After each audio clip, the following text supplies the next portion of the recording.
inconvenientes. Realmente estaba todo súper seteado, pero el aire del salón de videoconferencia hoy no está funcionando. Y ustedes saben que aquí sin aire la cosa es difícil. Entonces tuvimos que hacer toda la instalación aquí dentro.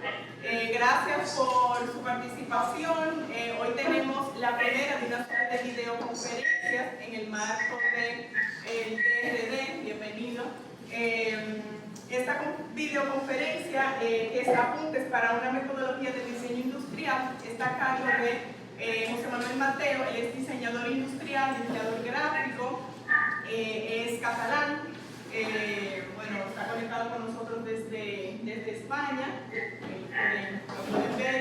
Y bueno, José Manuel, bueno, además de ser un diseñador con una práctica profesional en lo que es diseño de productos, diseño de interiores, es fundador del estudio OTE Studio.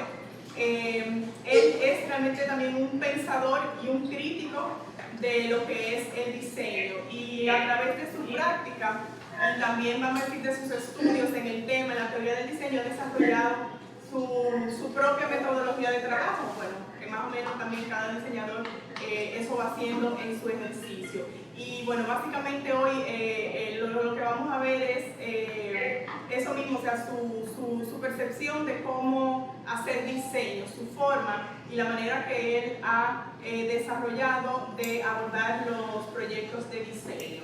Okay. Voy a ponerme para aquí para que él me vea un poquito. Me ves ahí, ¿verdad? Sí. ¿Me escucha mejor? Yo, bueno, te he escuchado más o menos lo que has dicho. Si me escuchas bien, ya es lo que importa, porque yo te he escuchado y me cortaba, pero da igual, lo importante es que me escuchéis vosotros. Okay. Bueno, pues mira, básicamente aquí lo público son estudiantes de diseño de producto, de diseño industrial, ¿verdad? Arquitectos, levanten la mano arquitectos, levanten la mano diseñadores gráficos, levanten la mano, ¿tú eres gráfico? Yo pensé que tú eres producto. De todo. Okay. Esa de diseño industrial. Entonces, nada, la idea es un poco que vamos a ver cómo lo hacemos con el tema del sonido, porque la idea es que sea algo un poquito interactivo, según lo que vaya surgiendo de lo que tú vayas planteando. Okay. Vale. Okay. Entonces, bueno. Dale, te doy la palabra. Vale, bueno, ¿comienzo ya entonces? Sí.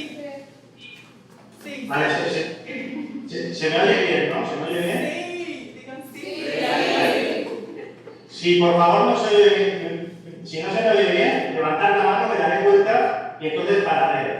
Bueno, en primer lugar quiero dar las gracias personalmente a INTE, a toda la gente de diseño y en especial a Arancha y a Angélica Rodríguez, la invitación a participar de este evento que está circunscrito a la celebración del diseñador dominicano. Porque toda la divulgación que hagamos del diseño, os daréis cuenta a lo largo de vuestra vida, que siempre es poca. Nos cuesta mucho llegar a las industrias, nos cuesta mucho llegar al mercado, nos cuesta mucho llegar a la sociedad como diseñadores. Entonces, mientras más se hable del diseño, va en beneficio nuestro y, lógicamente, en beneficio de la sociedad. La verdad es que después he seguido un poco todos los eventos que se han dado en estos días y no sé si esperáis mucho de esta charla que vamos a dar y yo no esperaría mucho, pero no sé si estarán a la altura de mis compañeros. Yo lo único que digo siempre que doy una charla es que si lo que yo os diga os hace reflexionar un poco sobre vuestra profesión y hace que vosotros os pueda ayudar para que mañana seáis mejores diseñadores, yo me daré más que por satisfecho.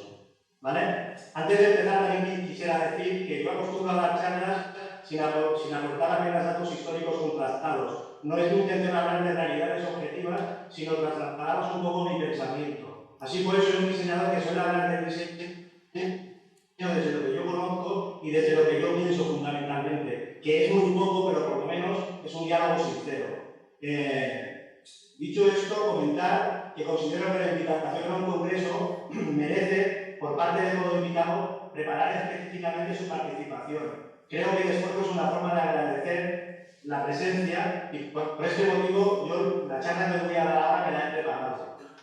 Entonces, como soy diseñador y los diseñadores siempre arriesgamos un poco, en verdad se ha venido titulando todo en las redes sociales que os daría una charla específicamente sobre el concepto apuntes para una metodología de diseño industrial, que fue el punto inicial porque Angélica me pidió que os hablara, pero he considerado dividir un poco la charla en dos partes.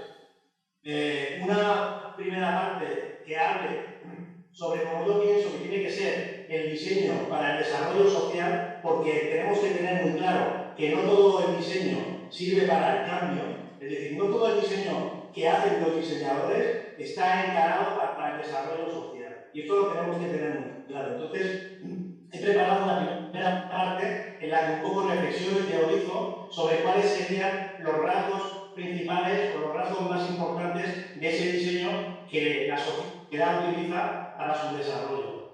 Espero que lo pasemos bien. Si queréis interrumpir, si no se me entiende bien, si queréis decir cualquier cosa, me paráis.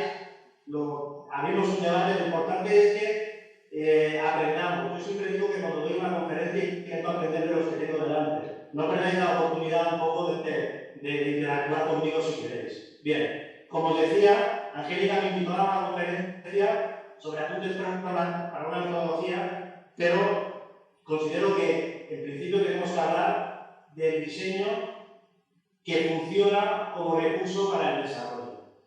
Vale, me había preparado para el final de la charla una breve conclusión que os la diré antes para justificar un poco la primera parte, que es un poco densa porque es más teórica. Y yo os quería decir, mi trabajo, os invito a conocer desde la web del estudio, aunque está muy desfasada, en realidad es fruto de mi propio pensamiento sobre el diseño. De ahí que sea tan importante este nivel intelectual de nuestra profesión, aunque para muchos sea muy aburrido. Pero alguien tiene que hacer esta parte aburrida muchas veces.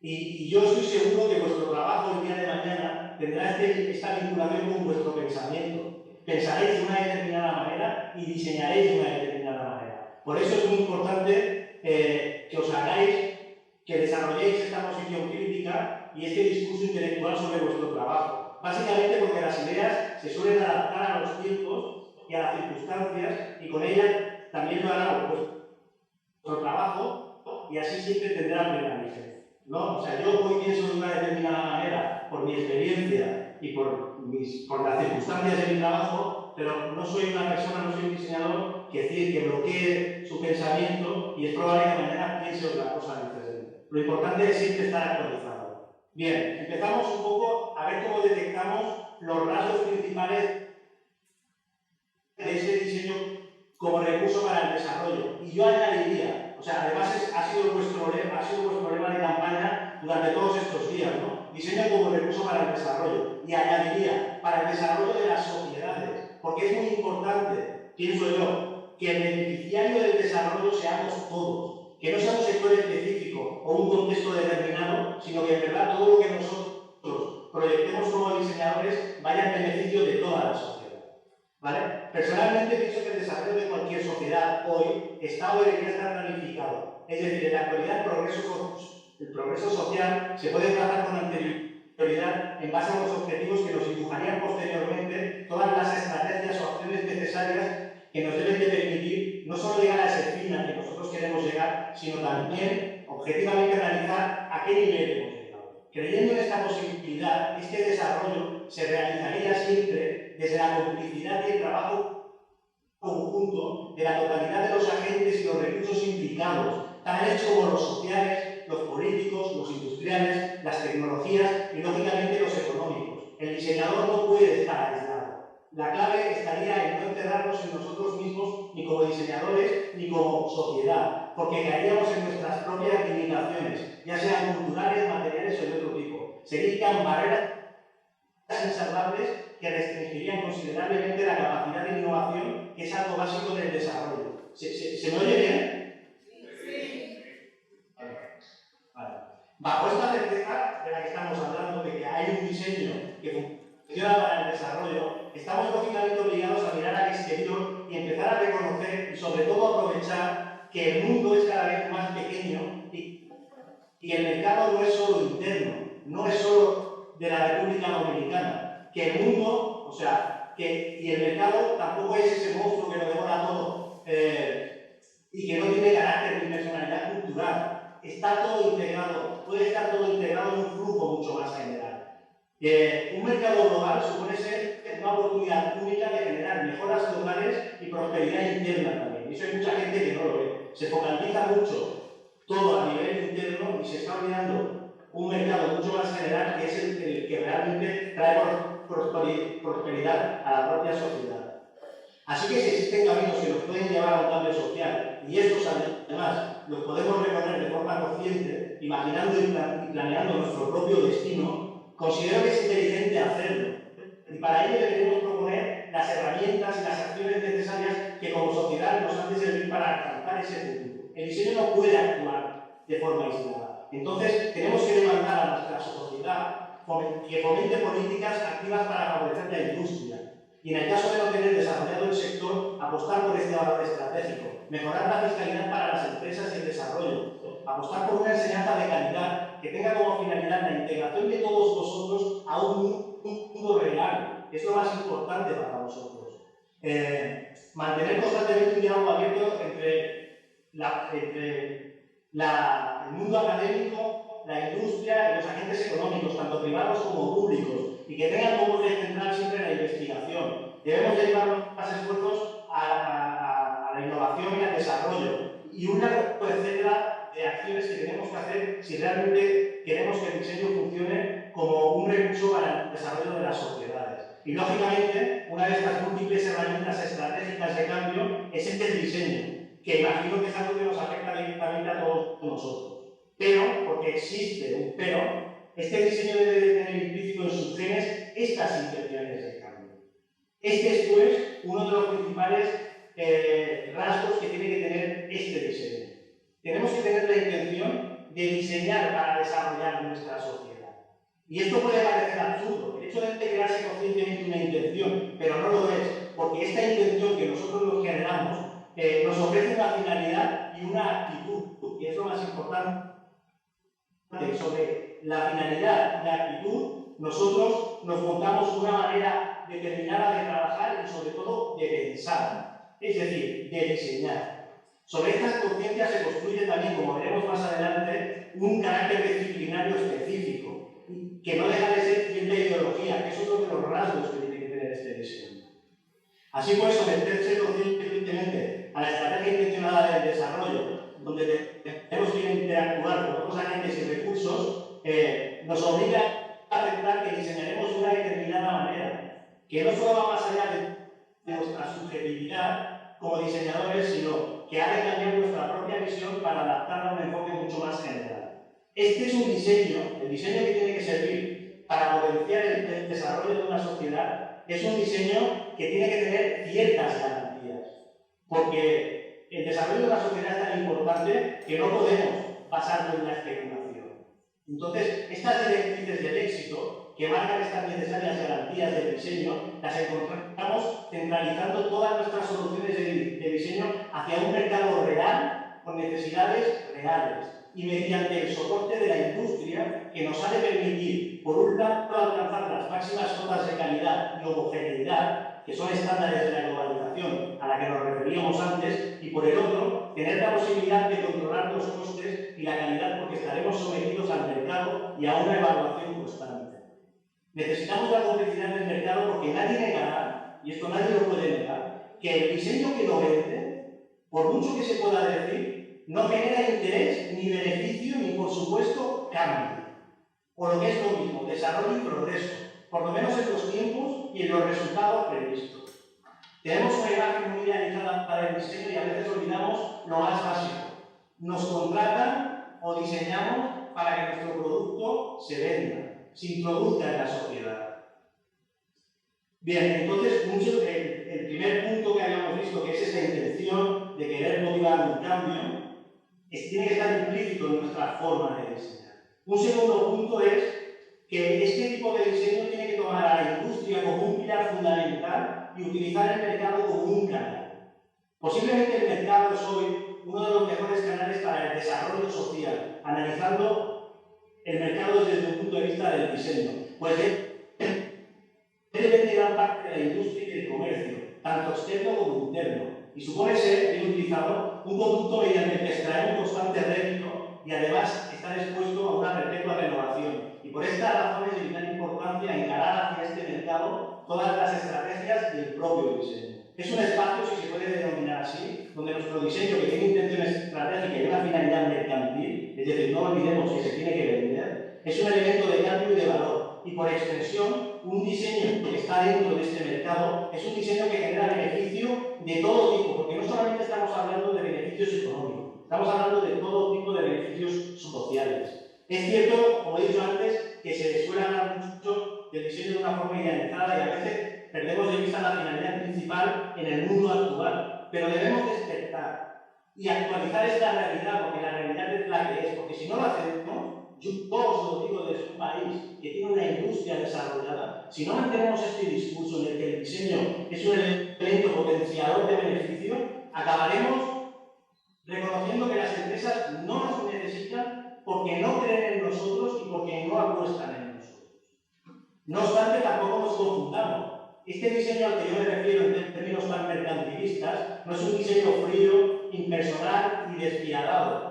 Muy al contrario, es un diseño que busca alcanzar las mayores cotas de innovación y funcionalidad ante las necesidades físicas, materiales y espirituales de los usuarios. Pues eso así cuando conecta con ellos de forma masiva. Y esto lo puede hacer el mercado porque tiene estas posibilidades. Es un diseño que modifica las sociedades por medio de planteamientos innovadores. Pensemos cuánto no han cambiado nuestras vidas con productos que hoy son para todos nosotros imprescindibles. Pensar que estamos haciendo una videoconferencia que hasta hace poco era impensable. Perdón, voy a ver. ¿Se me entiende bien? Sí, perfectamente.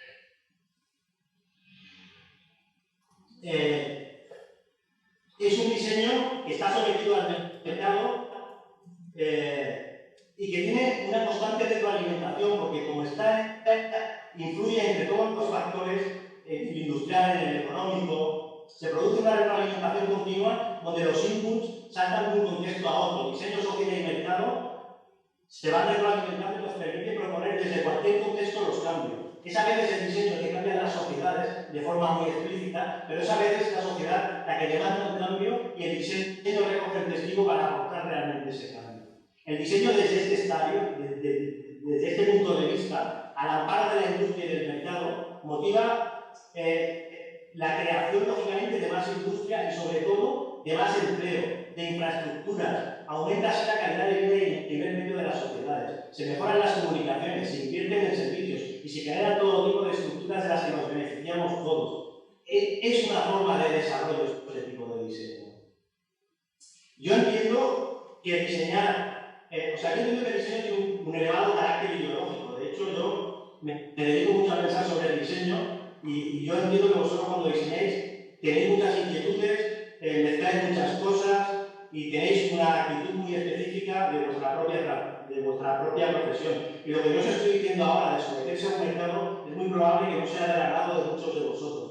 Pero tenéis que pensar una cosa. Debemos tomar el mercado, los diseñadores que somos muy listos, en esta trampa del mercado, lo que tenemos que hacer es ver al mercado solamente como un recurso logístico que nos permite realmente que nuestro trabajo llegue a toda la gente y genere este beneficio. Entonces nosotros ahí podemos aportar todo tipo de valores culturales, de valores personales. Con esta trampa nosotros podemos jugar con el mercado. No significa que nosotros tengamos que ser personas frías que se sometan siempre al mercado. Si el mercado dice que hay que lanzar un nuevo coche, que a los 3 años se tenga que cambiar, lo que tengamos que hacer. No siempre funciona así. Nosotros estamos también para generar este tipo de cambios.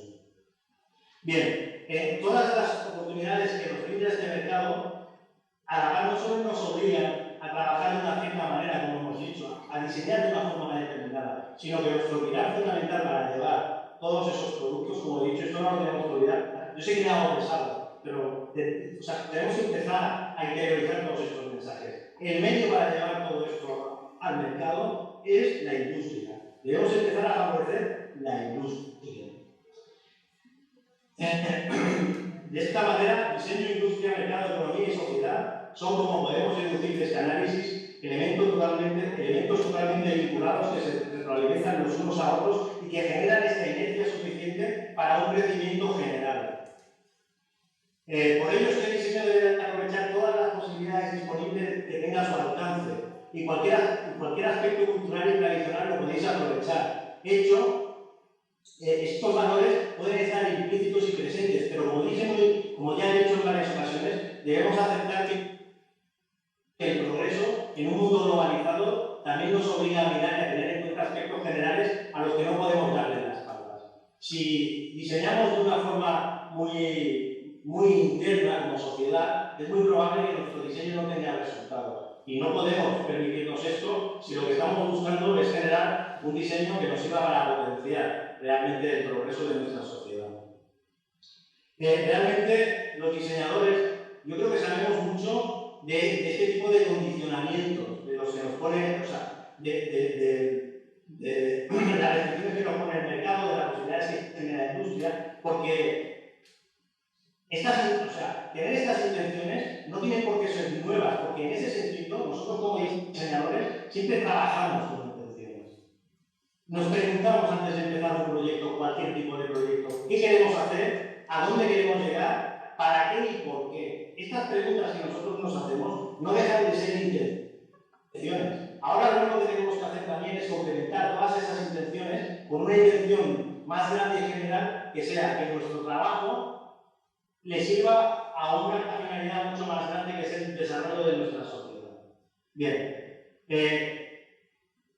hacerse preguntas en diseño y estas intenciones de qué queremos hacer, hacia dónde queremos llegar, y que el diseño tenga que tener estas garantías de éxito, solamente se puede hacer con el control del proceso de diseño. Solamente se puede hacer controlando nuestro trabajo. Y lógicamente, lo que controla nuestro trabajo como diseñadores y lo que le da suficiente objetividad a nuestro trabajo para que pueda tener esta garantía es la metodología, que es lo que nos ha traído hoy aquí a todos. De hecho, yo he empezado la charla un poco hablando de desarrollo, pero la acabaré hablando de metodología, porque es el pilar fundamental donde se asienta el diseño, ¿vale? Acabamos de reconocer lo mucho que los diseñadores sabemos establecer objetivos y cómo recorremos un camino organizado para llegar a ellos por medio de soluciones. Y a pesar de que hoy, en muchos casos, parece que el diseño se limita a tener habilidad para coger un lápiz y dibujar muy bien, y a veces cuando observas propuestas de diseño parece que el diseño sea esto, tenemos que seguir luchando para mantener y para planear siempre un diseño con método, un diseño con metodología y un diseño planificado que tenga siempre unos objetivos muy claros. No podemos diseñar sin saber qué queremos hacer, ni con un método, porque no lograremos conseguir nunca resultados objetivos. O sí, pero será una excepción. Y yo estoy hablando hoy desde la generalidad. Estoy hablando desde una generalidad que podéis desarrollar todos vosotros. No estoy hablando de un caso puntual, de un diseñador que ha tenido suerte, que a través de 3 dibujos le fabrica mobiliarios, se convierte en un diseñador estrella y todas las empresas le contratan. Eso son excepciones. No podemos tener esos referentes, porque no vamos a llegar todos a ello. La base de nuestro trabajo como diseñadores se fundamenta en otro tipo de soportes que son más objetivos. Entonces, ya hemos hablado de 3 grandes rasgos que necesita este diseño, que ahora voy un poco a retocar. El primero es la intención. Tenemos que tener la intención de hacer un diseño que sirva para el progreso. El segundo es que tenemos que tener la industria como pilar, el mercado como canal, para que este diseño fluya. Y el tercero es la metodología, y nos faltaría un cuarto pilar de este diseño para el desarrollo, que sería la ideología. Entiéndase que me refiero a ideología a un nivel disciplinar, es decir, este diseño específico debe de estar respaldado por un discurso intelectual que entronque y una directamente su planteamiento y finalidad directamente con la idiosincrasia de una sociedad específica, en este caso con la nuestra, sus posibilidades industriales y sus recursos económicos de cara a potenciar su desarrollo. Bien, básicamente vuestro diseño tendrá un componente que solamente será vuestro. porque respiráis de una manera determinada como sociedad y es algo que otra sociedad no os va a poder aportar. Y eso puede estar implícito en el diseño. Una vez que no sé si se me está entendiendo, si es muy liada la conversación. No, está bien. Está bien. Bien. Está bien. ¿Se entiende el discurso? ¿Pero se entiende lo que quiero decir? Ah, sí, que no, oye, señor. No de tela, pues no ve.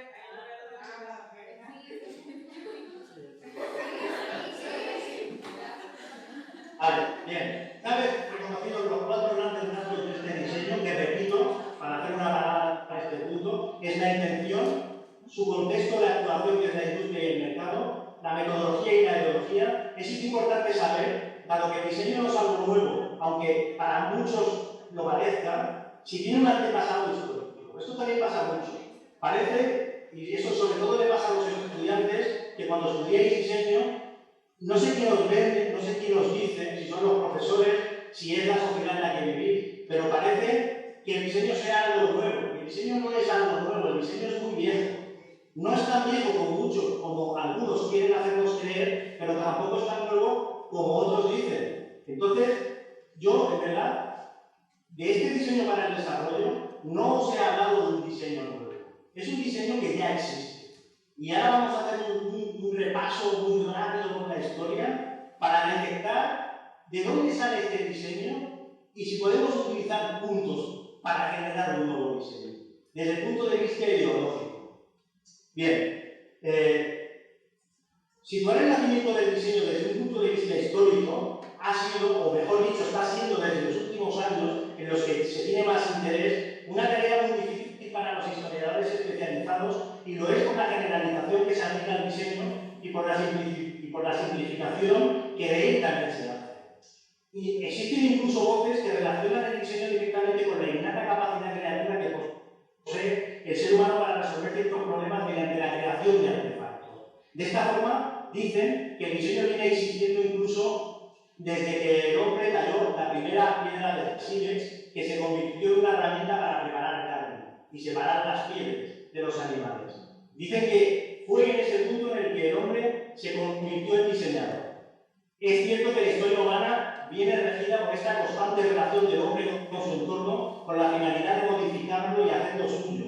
Ya desde esa piedra de sílex, la modificación de pieles, la creación de armas para mejorar la caza, la realización de recipientes para guardar el grano y los líquidos, los primeros utensilios, la rueda, los primeros carros, los aperos de la lanza. Y si vamos revisando todos los periodos históricos, veremos que ese diseño, al que aluden muchos, bajo ese concepto tan genérico, está siempre presente. Y no solo ha acompañado en su evolución, sino que ha venido marcando en realidad nuestro propio destino. Pero avancemos mucho más rápido en el periodo de la historia. Hasta hace bien poco, aunque no hayamos profundizado, porque no tenemos tiempo en esta charla de hacer un repaso histórico profundo, aceptamos que la capacidad creativa del hombre, llamada como diseño, le ha provisto de un entorno artificial que le ha ido haciendo la vida más fácil, e incluso, también debemos decirlo, nos ha hecho la vida muchas veces más difícil. El hombre ya no va descalzo, ya no tiene armas, ahora tiene armas para defenderse de los depredadores, utensilios sobre los que cocinar y mejorar su alimentación, tiene barcos sobre los que descubrir un nuevo mundo y un sinfín de artefactos que derivan básicamente de procesos artesanales. Y eso es un concepto que ya empieza a ser importante. Pero ¿es correcta esta valoración definitoria del diseño? Y lo que es más importante, ¿es este diseño capaz de establecerse como ese recurso para el desarrollo de las sociedades modernas? Es decir, aquellos que defienden que el diseño ha acompañado al hombre durante toda la vida y que desde las etapas más ancestrales el diseño existe, ese diseño es válido para tomarlo como referencia para el desarrollo de las sociedades modernas. Como podemos imaginar en mi discurso, yo personalmente tengo que decir que no. Personalmente digo que no porque, por una sencilla razón, porque como disciplina, es decir, bajo el amparo de un discurso intelectual, bajo esa ideología necesaria que el diseño tiene que tener, os he dicho antes, el diseño no existe hasta la primera mitad del siglo XIX, bueno, no existe hasta finales del siglo XIX y la primera mitad del siglo XX. Y porque además a mí, personalmente, se me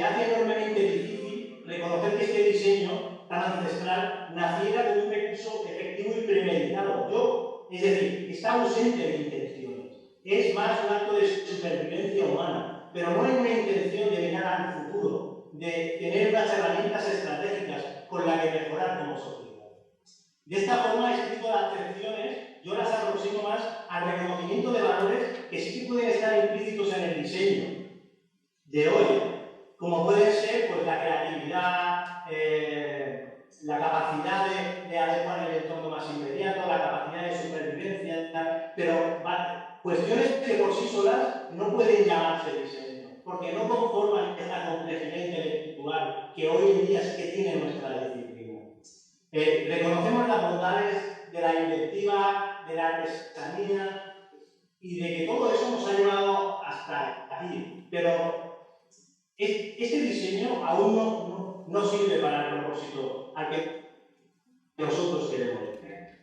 Entonces, si seguimos avanzando más en la historia, y a pesar de que posiblemente todos coincidiremos en que realmente esta capacidad humana no puede llamarse rigurosamente diseño, esta capacidad creativa no puede llamarse diseño, no es menos cierto que esta barrera parece un poco difuminarse cuando, en el punto en el que aparece la revolución industrial, y la artesanía que viene adquiriendo no solo más peso e importancia, sino y valor comercial, lógicamente, empieza a generar también toda una corriente de pensamiento. En este punto hay una barrera muy difusa entre lo que es un diseño creativo para la revolución y un diseño que utiliza toda su capacidad intelectual con premeditación para cambiar el mundo. Y aquí es donde se produce realmente el punto de inflexión. Un punto de inflexión que es objetivo y casi palpable. Para mí lo es. Y por eso a veces no entiendo que los historiadores o los teóricos del diseño no tengan de forma tan clara este punto de referencia. Para mí lo es. Y es un punto clave, que es cuando se produce la ruptura de la artesanía con la revolución industrial y aparece un nuevo tipo de pensamiento para la generación de nuestro entorno, que empieza a utilizar también este mercado que hablábamos antes para el desarrollo, para fomentar los beneficios. Como hemos dicho, no es hasta el siglo XIX, con las posibilidades que nos ofrece la revolución industrial, que este diseño empieza a gestar un pensamiento propio que se enfrenta totalmente al discurso que hasta ahora había mantenido la artesanía. Y si la artesanía se canaliza mediante procesos estáticos de prueba y error, donde el control, es decir, la metodología de la artesanía es sustituida por la destreza, la reiteración y la repetición mecánica, es decir, alguien sabe hacer algo muy bien y lo repite y lo mejora y lo perfecciona, pero no hay un método. Esto lo que nos da es que la artesanía tiene un desarrollo lineal, ¿vale? Y aparece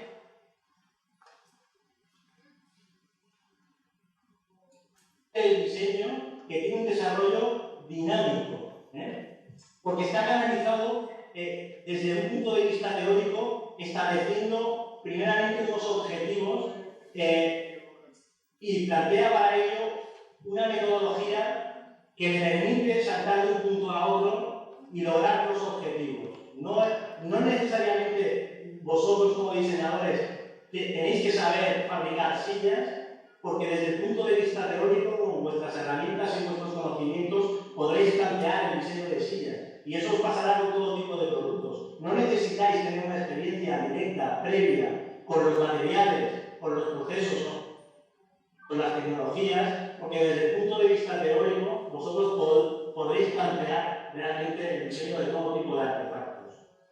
Puesto que todos sabemos historia del diseño, porque creo, no sé si me estoy extendiendo mucho.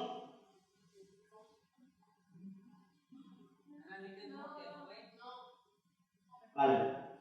Bueno, está claro que cuando yo me refiero a este punto de inflexión y a este diseño que empieza a incorporar la ideología y un discurso intelectual, es lógicamente que me estoy refiriendo a Bauhaus y todas las secuelas intelectuales que de ella derivan. Pero me parece que hoy se han olvidado de cierto modo. Hoy, por lo menos aquí en España sucede, hay planes académicos muy diferenciados entre sí y lo que uno estudia en un centro de estudios no tiene nada que ver con lo que otro diseñador estudian en la facultad y eso supone ser un problema para nosotros los diseñadores porque acabamos siendo delante del mercado dos diseñadores con actitudes totalmente diferentes, con capacidades totalmente diferentes, con visiones totalmente diferentes. Entonces tenemos que tener muy claro un diseño que nos permita articular todo este discurso intelectual y sobre todo que toda la sociedad, todos los diseñadores vayan un poco con un discurso más o menos, no unísono, porque cada uno tiene su forma de pensar, pero que los objetivos siempre estén muy claros. Lo que quiero, para finalizar este bloque de mi reflexión, lo que debemos saber, o debéis saber académicamente hablando, y ahora sí que traslado la responsabilidad directa a vuestros profesores, es que tenéis que articular un discurso teórico propio, que basado en estos rasgos que yo he comentado hoy, o otros que vosotros consideréis, os permitan moderar un diseño específico que os sirva para vuestro propio desarrollo como sociedad. Y si yo hoy, puntualizando estos rasgos, mostrándonos la importancia que tiene la industria, el mercado, la objetividad en el trabajo, que no podemos diseñar de forma subjetiva, si yo hoy os he aportado una semilla para que vosotros reflexionéis sobre vuestro trabajo, y podéis generar este diseño para mejorar nuestra sociedad, bueno, ya me daré más que satisfecho, desde luego. Y si no lo he logrado, pensar que es mi punto de vista basado en mi trabajo y nada más. ¿Vale? Quiero decir una cosa. Sí que es verdad que he citado la artesanía y no me he arriesgado. Tenía preparada una parte en la que comentaba lo peligroso que es la autoproducción desde el punto de vista del diseñador. No la he querido tocar porque entiendo que vosotros sois una sociedad seguramente que está estrechamente ligada a la artesanía, sois diseñadores que seguramente estaréis muy en contacto con los procesos artesanales, con los materiales autóctonos de vuestra sociedad. Pero sí os quiero decir una cosa, y es que si solamente veis este punto de vista del diseño, este punto de vista casi artesanal, evolucionaréis de forma más lenta y de forma mucho más desigual. Es bueno que complementéis siempre esta labor, que la tenéis que tener porque marca vuestro carácter como diseñadores, la tenéis que complementar con esta visión de la que yo hablaba al principio, que es una visión general que nos permite hablar de diseño en todas las partes del mundo por igual, porque así es como habla el mercado y así es como habla la industria. Y tenemos que aprender también a manejar esos idiomas, si no, no evolucionaremos. Bueno, esta ha sido la primera parte. No sé si ha sido un poco espesa, densa, si se ha entendido, si ha sido muy liada, si os ha aburrido. ¿Cómo lo veis? Bien. ¿Sí? ¿Tienen? Si tienen alguna pregunta. ¿Alguna pregunta?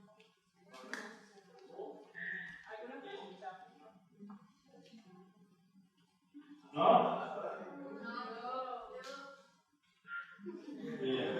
Hombre, esperaba que me preguntarais que estoy hablando siempre de un diseño genérico, un diseño basado en estos rasgos, que me penséis, pero ¿cuál es ese diseño? Porque lo podemos decir, mira, ese diseño es el diseño que mueve el sector de la automoción.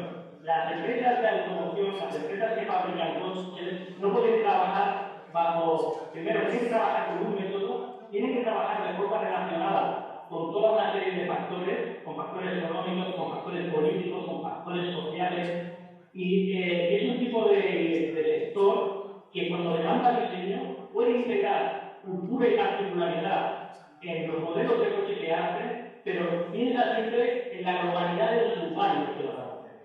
Y esto también es importante considerar. Hablo del diseño, por ejemplo, que rige Alemania. Alemania exporta un diseño que se basa en la calidad. Todos, cuando compramos productos alemanes, estamos comprando calidad. Esto es una intención de diseño. Los diseñadores, las empresas en Alemania demandan este tipo de diseño porque exportan y generan beneficios. En Italia, el diseño sabemos que lo que busca es el trabajo añadido y el punto formal, el punto particular. Esto es una estrategia de diseño para el desarrollo de la sociedad italiana. Cada sociedad, respecto al diseño, busca sus propias excusas para lanzarse al mundo, pero al final el resultado que lanza, aunque pueda parecer muy específico de esa sociedad concreta, es una solución general, porque si no fuera general, no compraríais vosotros productos en República Dominicana que estuvieran fabricados en Alemania, porque no tendrían nada que ver con vosotros. Sin embargo, todos los consumidores o usuarios en este caso, tenemos productos de forma común que nos unifican a todos. En cierta manera, este diseño tan general es, si se puede decir así, más democrático, porque nos permite a todos medirnos en las mismas circunstancias. Bueno, un poco me refería a este tipo de diseño, que es el que tenéis que potenciar seguramente en vuestra sociedad, en la nuestra aquí en España, en Cataluña, y es el diseño que tenemos, considero que tienen que un poco buscar las sociedades que realmente quieren progresar de una manera programada. Porque lo importante de esto que yo os he dicho antes es que es una estrategia que tiene un fin muy claro, que es que la sociedad se nivele a igualdad de oportunidades y se nivele a nivel económico, nivelar un poco las clases sociales y permitir que toda una sociedad en conjunto mire al futuro con esperanza. Estamos hablando de esto, es este tipo de diseño. Y ahora ya sí que cierro un poco, ya que no me lo habéis preguntado y me hago una respuesta yo, cierro un poco este bloque. ¿Sí? Bueno, ahora ya lo prometido es deuda, después ya he aguantado el rollo sobre el diseño. Es importante que penséis, como diseñadores que seréis mañana, es importante que penséis sobre el diseño. Que generéis ideas, que las compartáis y que penséis, porque diseñar es pensar. Si yo, en mis 15 años de trayectoria profesional, he aprendido solamente dos cosas. Que todos los diseñadores tenemos razón en lo que decimos, porque cada uno tiene su punto de vista, y otra cosa es que si no os esforzáis y no trabajáis bien en base a todos estos argumentos, es decir, si hacéis lo que os da la gana, es muy difícil que lleguéis a trabajar. El diseño es sometimiento a todo este tipo de circunstancias y a todo este tipo de planteamientos, porque nuestro trabajo depende de mucha gente. Bien, entonces, la segunda parte de la charla que os quería dar, lógicamente, es apuntes para una metodología de diseño industrial. Yo toda esta charla la iba a hacer más amena con diapositivas, pero vía conferencia no sé cómo se pueden hacer las diapositivas y tampoco tengo proyector, entonces no se he podido ofrecer diapositivas del apartado anterior en estas, que sí que os voy a explicar un poco cómo se articula esta metodología circular, que yo denomino. Os intentaré enseñar un poco los esquemas. Todas estas fotografías o estos esquemas están en mi web. El que quiera revisarlos, que lo revise. Bien, todos coincidiremos que lograr objetivos mediante procesos de diseño de forma reiterada, es decir, una vez tras otra, cada vez que te pidan algo, conseguir objetivos de una forma siempre reiterada y controlada, no depende de la capacidad mágica de ningún diseñador ni de ningún gurú, no depende de aspectos de la suerte, ni de la personalidad y la actitud, no depende de las aptitudes con P que tenga cada cual, de las cosas que se hacen, no. Toda esta dinámica se soporta principalmente por un método que nos sirve a los diseñadores para filtrar todos nuestros razonamientos, las soluciones y las aportaciones de cara a que todos los resultados estén siempre controlados y por encima de todo justificados. Para mí, personalmente, la subjetividad en el diseño no tiene valor académico, porque no es un aspecto tangible que podamos inculcar a los nuevos diseñadores. Es decir, yo no admito que ningún profesor os ponga de ejemplo diseñadores estrellas. El trabajo de muchos diseñadores estrellas que no se fundamenta en nada, porque no tiene base metodológica para que vosotros, o para que se pueda enseñar algo con fundamento. A mí me interesa más un diseño que sea mucho más objetivo y que podamos hacer todos, más o menos bien, pero que lo podamos hacer todos y que todos tengamos las mismas oportunidades. Bien, el diseño industrial se articula bajo una metodología de diseño, aunque muy pocos profesionales hablemos de ella realmente. A lo largo del desempeño de nuestra profesión, la mayoría de diseñadores acabamos trabajando sumidos a una metodología propia que uno mismo acaba desarrollando e incorporando a su trabajo. Y es importante no confundir la metodología con los procesos creativos. La primera es la piedra filosofal sobre la que se asienta en realidad el propio diseño, porque entrelaza con la ideología de la que antes hablábamos y mediante ella se conforma y se organiza el proceso de trabajo completo del diseñador. La metodología es nuestra guía, nuestro libro de navegación. En cambio, los procesos o los métodos creativos son herramientas para la activación, la generación de ideas y conceptos. Y pueden ser una parte integrada en la metodología, pero pueden no estar presentes en la metodología. Pero hay mucha gente que lo mezcla. Mucha gente que mezcla la metodología de diseño con los procesos creativos. Y son dos cosas totalmente diferentes.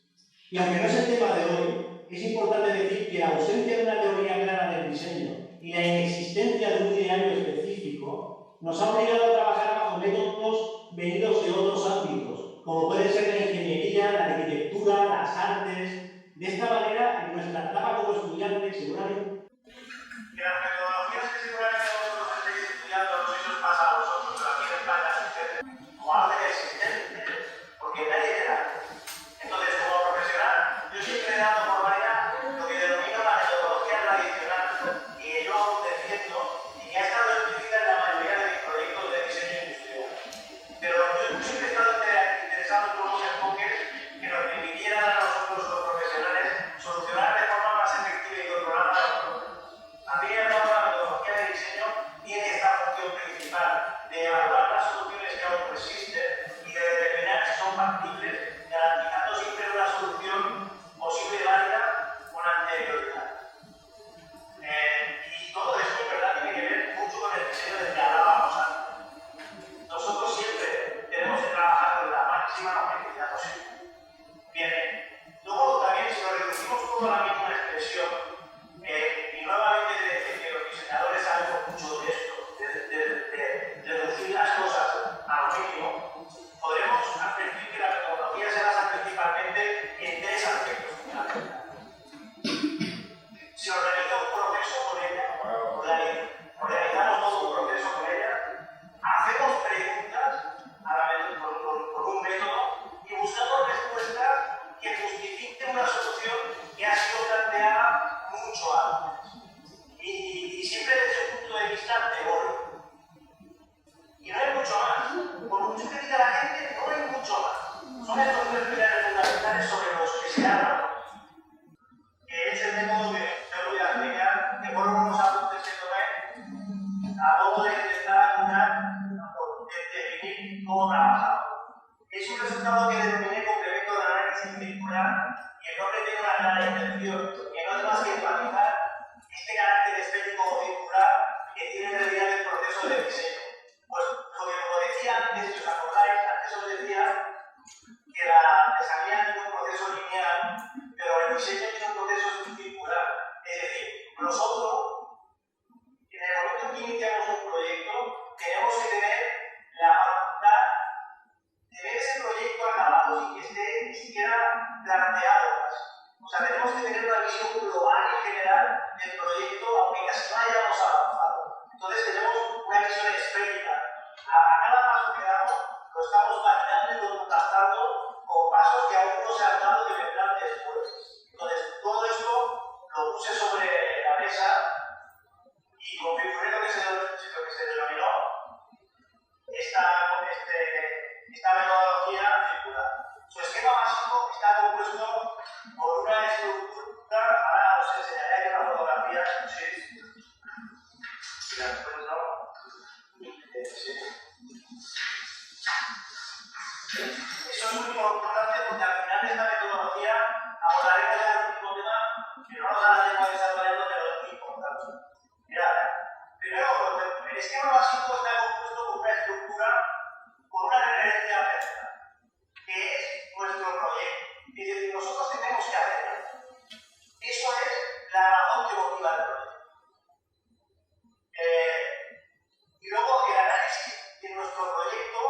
disecciona en tres grandes áreas que tienen un sentido cronológico que va desde el punto 0 al punto 180.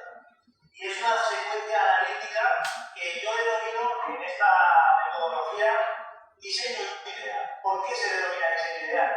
Porque pretende responder a una solución presumiblemente nueva y factible que puede o no ser muy innovadora o diferir radicalmente de lo existente, pero que es nuestro diseño. Entonces yo os muestro un poco respondería a esta estructura, que la veis bien. En el eje central lo que tenemos es el proyecto, claro, esto es un esquema conceptual de la metodología. Lo que tenemos en la parte central es el proyecto, tenemos un punto 0 y un punto 180 y una secuencia analítica que se divide en tres estadios. Si lo veis bien, se divide en tres colores, un color verde de pistacho, un color de bastante y un color rojo. Bien. Nosotros soportamos el proyecto, o sea, esto, que os he dicho antes, es un complemento de la metodología tradicional de diseño que nosotros aprendimos cuando estudiábamos. Entonces, antes de este esquema de planteamiento, tenemos un gran trabajo hecho, que es un gran trabajo de información, de buscar referencias, de empezar a contrastar datos, y una vez que empezamos a plantear los primeros conceptos y las primeras ideas, empezamos a trabajar con esta idea.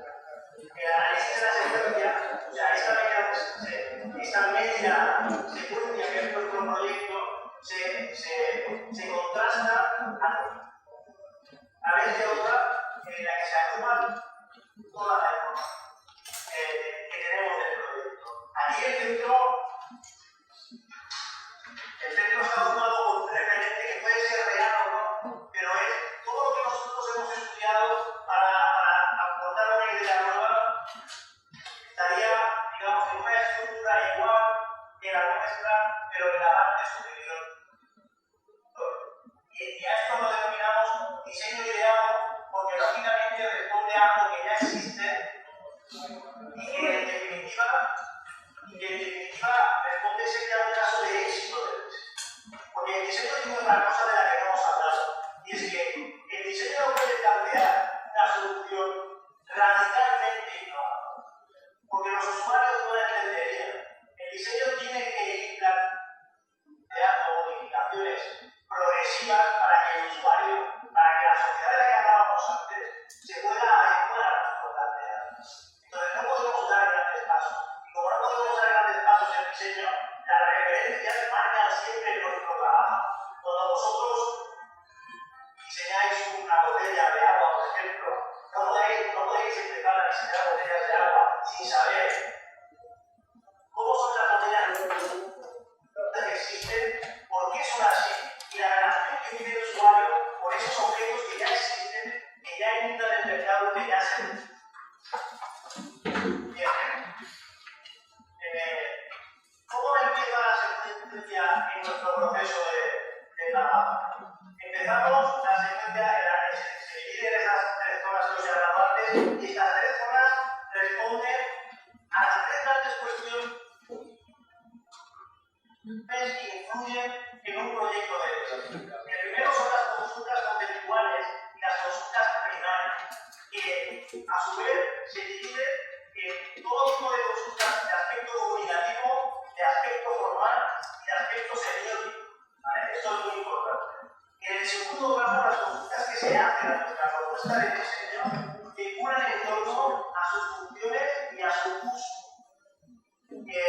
Y las preguntas que se le hacen a nuestro diseño son de tipo estructural, ergonómico, a nivel de componentes, a nivel de funciones, muchas otras cuestiones. Y el tercer gran bloque de las consultas son consultas de desarrollo y de fabricación. Y se pueden hacer múltiples consultas sobre materiales, sobre tecnologías, sobre posibilidades. ¿Vale? Y eso es lo que nos daría un esquema más o menos, no sé si se va a ver bien, eso nos daría un esquema más o menos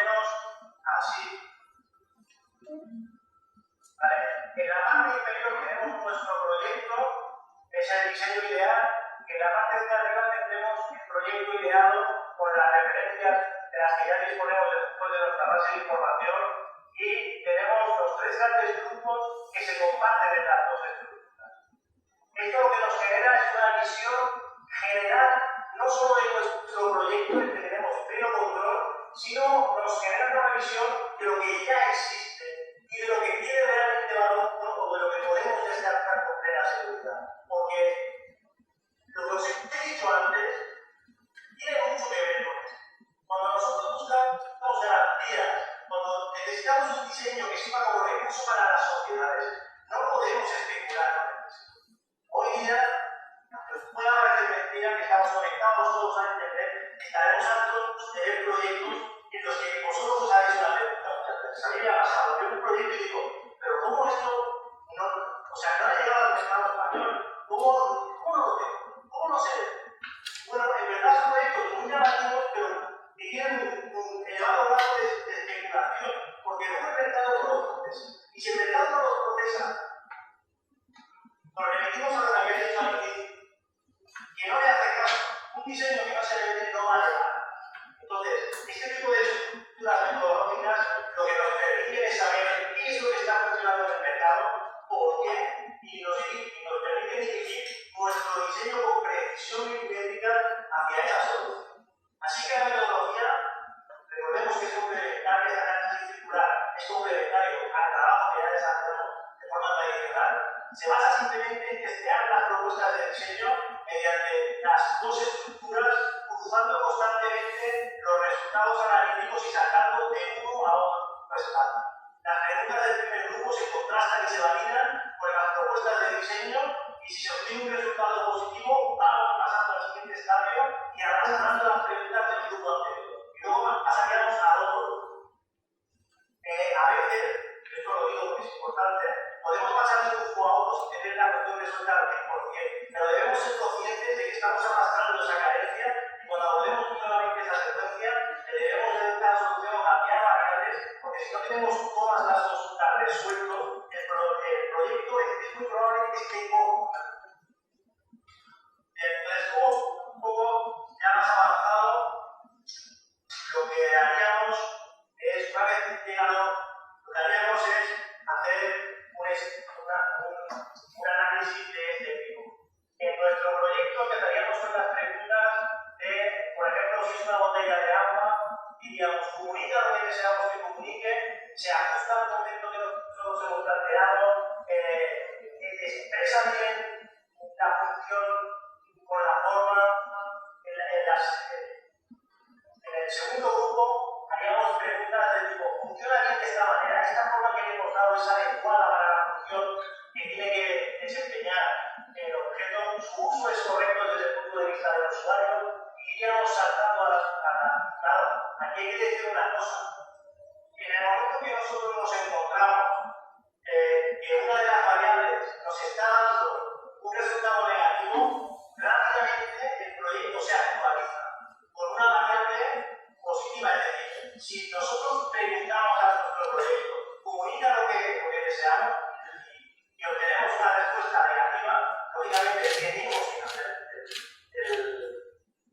el camino. ¿Vale? Y esta estructura, una vez que ya ha pasado un poco la validación a nivel de nuestro proyecto, aunque siempre hemos tenido esta visión general que hemos mirado de reojo, cuando ya acabamos el primer 180 grados de nuestro proyecto, cuando ya saltamos al estadio de las referencias de lo que existe, buscando las garantías de nuestro propio proyecto, en realidad sí que lo hemos estado viendo de reojo, sabemos que ya estamos llegando con ciertos grados de garantía. Y entonces empezamos a preguntar en referencia al diseño que ya existe. Y es un poco el esquema final, vendría a ser algo que es así. ¿Vale? Que es, una vez que tenemos nuestro proyecto más o menos con todas las dudas y consultas solucionadas, le preguntaríamos en referencia a lo que ya existe.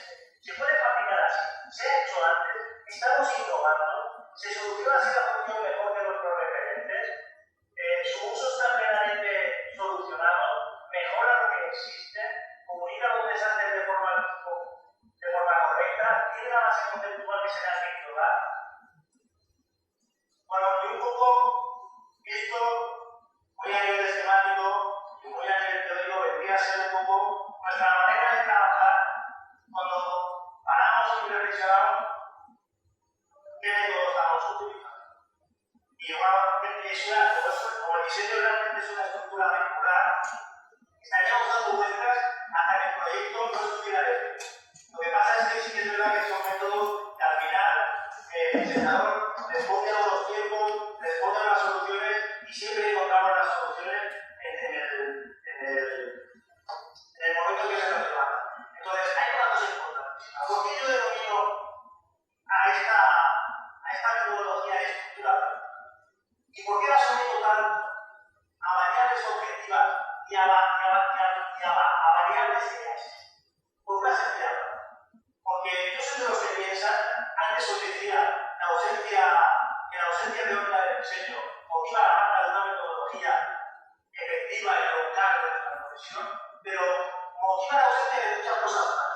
El hecho de no tener una teoría propia sobre el diseño industrial motiva que muchas veces mezclemos conceptos. De hecho, yo antes os he hecho una puntualización sobre la diferencia entre la metodología y los métodos creativos, que son dos cosas diferentes. Y es muy loco, o sea, yo soy una persona que la palabra estética la utiliza muy pocas veces. Sin embargo, en el mundo del diseño, incluso los profesionales más reconocidos la utilizan de forma a la ligera. Y esto es porque tenemos una gran confusión sobre lo que es nuestra profesión por la ausencia de teoría. Entonces, lo que me permite este análisis objetivo de todos los proyectos que desarrollamos en el estudio es que intentamos que no haya nada nuestro de forma personal en el proyecto. Yo antes, muy al principio, os hablaba de que el diseño que sirve que el diseño como recurso para el desarrollo de las sociedades tenía que ser un diseño ausente de limitaciones. No sé si lo he llegado a decir, pero o sea, no puede estar limitado en lo que vosotros conocéis. Entonces, cuando se hace una articulación teórica, todas estas variables de la metodología me están dando un resultado objetivo. ¿Y qué tenemos? Esto es súper importante. La gente siempre concepto. Cuando decía que la gente utiliza la palabra estética de forma muy gratuita o directa, porque hay una palabra a la que hacen referencia y no se están dando. Se refiere siempre a aspectos formales, que no a la estética. Lo que pasa es que no lo son, porque no hay una teoría. Es el resultado desde el punto de vista más profundo que interesante. Este método ofrece, ¿vale? Y es que la suma de A más B más B más C más D, es decir, todo aquello que ha condicionado vuestro proyecto a cumplir. Yo no decido si la tienda es el color minero porque me guste más, ni decido si es roja porque me encanta el color rojo. Decido que la tienda es de plástico por un tipo de cuestiones estructurales, por un tipo de cuestiones de coste, por muchas razones. Pero son razones objetivas que tienen un sentido dentro de esto. La suma de A más B más C más D, lo que nos está dando es un resultado que se denomina, que yo denomino, o que planteo como principio para un ensayo sobre una teoría sobre la estética, que no base en la estética. Es decir, la estética es algo que no podemos desde mi punto de vista. Esta botella no tiene una estética barroca, una estética funcionalista o una estética minimalista. Eso es un error que estamos hartos de escuchar constantemente. La estética es simplemente una apreciación del ser humano frente al objeto que quiere ver.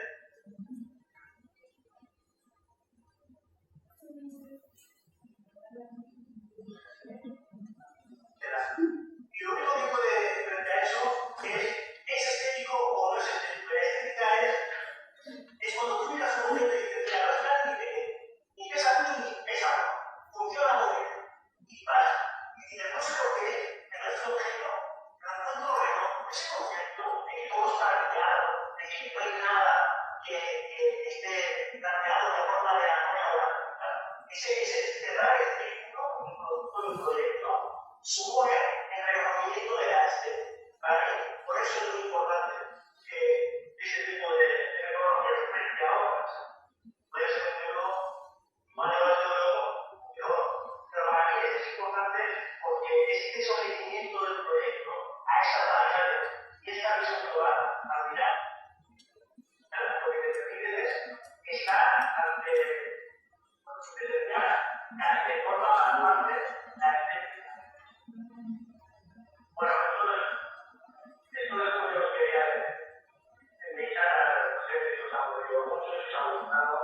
Que sí se podría.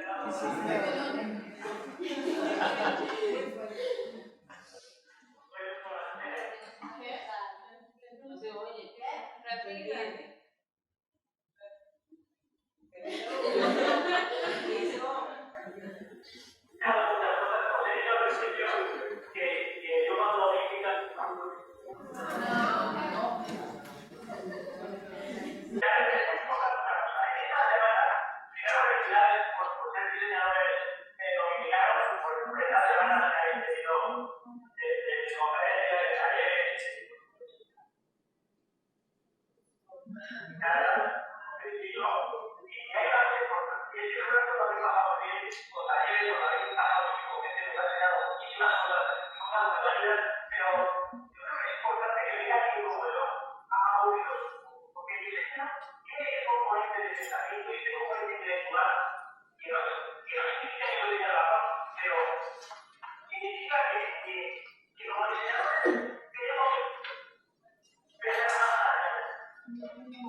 No nos puede ver, ¿verdad que no? No nos ves. ¿O sí? Pero escucha bien. ¿Tienen alguna pregunta? ¿Tú quieres saber qué es una pregunta? Bueno, la parte de la estética, que la gráfica que le enseñó del A, B, C, igual a D, igual estética, no se veía bien entonces, esa parte más o menos como que nos diga ¿en qué consistía el A, B, C y D? A ver, te traduzco. Eso de la fórmula que planteaste de que A... B, C igual a D, igual a estética. Exacto, que A más B más C igual a D que igual a estética. No le quedó claro cuáles son estos elementos.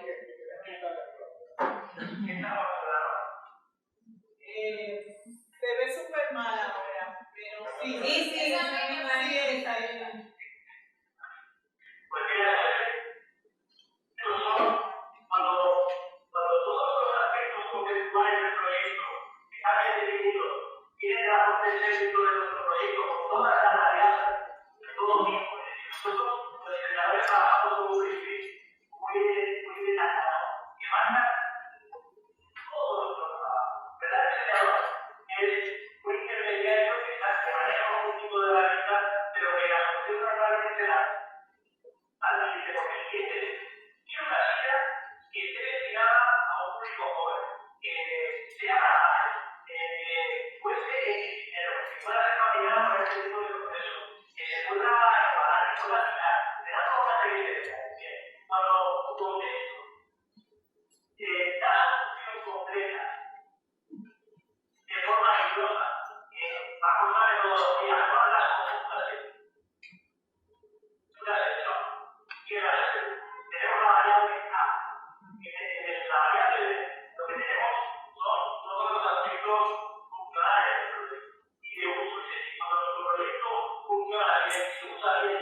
José Manuel, muchas gracias de parte del parte de DRD. Gracias por compartir con nosotros, con esta comunidad de diseñadores, tu visión sobre cómo manejar, cómo es un proyecto, o sea, cómo tu visión por el quehacer en el ejercicio profesional del diseño. De verdad que muchas gracias. Disculpa por las interferencias técnicas, pero bueno, yo creo que he tenido más o menos. Aquí te escuchamos muy bien al principio, ahora no tanto, pero de verdad que yo entiendo que al decir, sí, pudimos entender todo, de verdad que es muy, muy interesante. Ahí yo te escribí, así estaba todo el mundo tomando apuntes y eso. Así que de verdad, una vez más, muchísimas gracias. Y bueno, esperamos mantenernos en contacto y ya veremos qué otra cosa invitamos.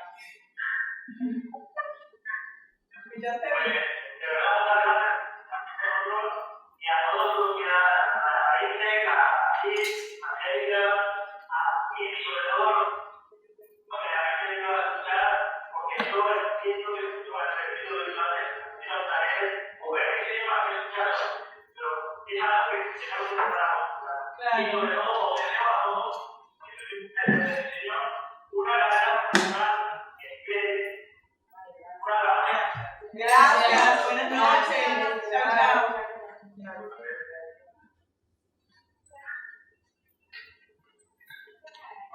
Bueno chicos, muchísimas gracias. Disculpen los sub y baja técnicos. Yo al final sí la cosa se puso difícil, pero yo creo que al principio realmente se escuchó bien. Yo tuve que entrar y salir, pero lo que pude escuchar realmente me pareció muy, muy interesante.